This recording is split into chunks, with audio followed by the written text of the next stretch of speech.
I want to bring in Jason Hauser, former Chief of Staff for Immigration and Customs Enforcement during the Biden administration. Jason, thank you very much. What's your reaction and how are you reading all of this, specifically on the Abrego Garcia case?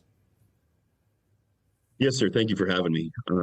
Quite frankly, I see this as purely political theater.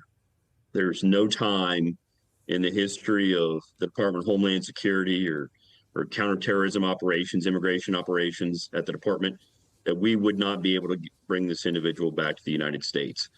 This seems to be purely a decision made at the White House to sort of make this individual an example, to show the punitiveness of where Stephen Miller and others want to take our immigration process.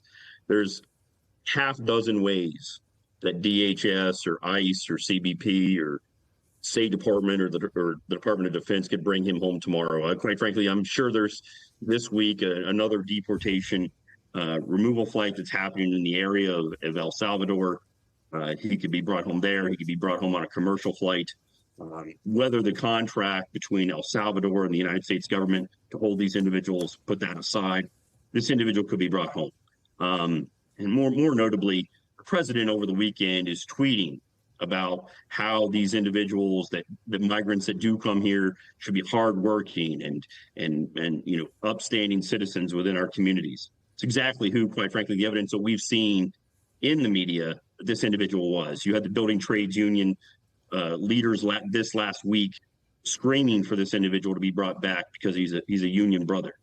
He's a family man, and he's just being made an example of, and in my time at ICE or in any other administration, this individual could be brought home immediately.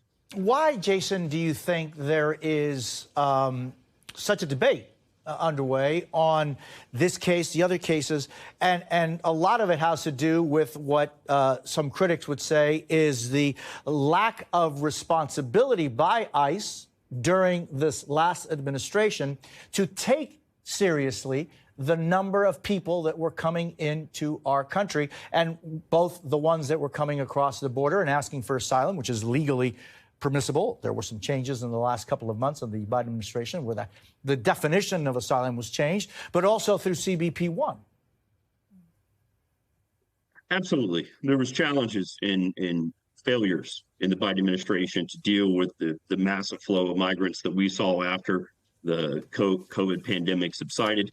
There was some mishandling of operations between the border and interior enforcement. Those are all duly noted. But here in this situation, we have where this White House seems to be bought, lock, stock, and barrel into sort of political theater of our immigration system, of making examples of tough graduate students and labor workers in Maryland, and trying to show that somehow if you come to this country, that we're going to make it so inhospitable and so cruel that we're going to allow you no longer to seek protections under our laws, and that we're going to run you out of here.